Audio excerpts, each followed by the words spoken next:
When Ford moved into the Henry Ford II World Center in Dearborn, the numbers were staggering. A 2 million square foot footprint inside a sprawling architectural campus.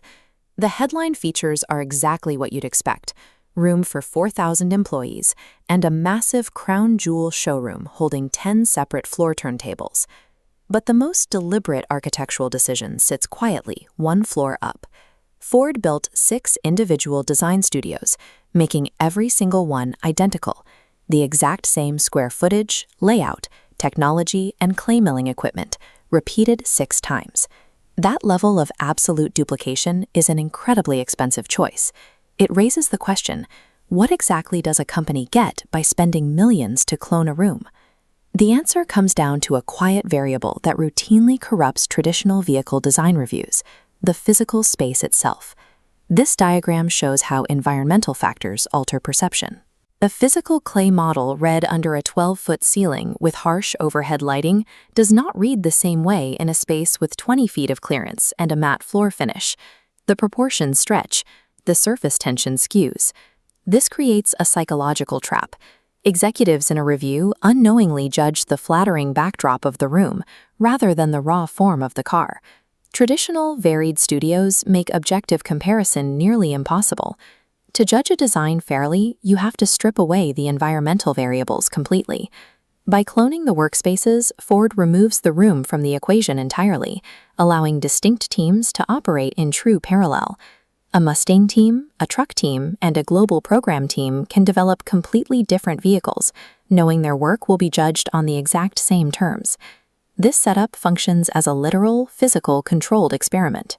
6 separate teams operate within 6 identical environments, culminating in one mathematically objective comparison. The physical space engineers a perfectly level playing field for executive judgment. This logic dictates the entire layout. The studio blocks form a chevron shape to engineer sightlines, allowing all vehicles to be evaluated from a master vantage point. From there, models roll into a dual-level courtyard to be critiqued under real-world daylight. Even the exterior glass serves a specific mechanical function. It features a custom frit pattern derived from vector fields of air flowing over a car.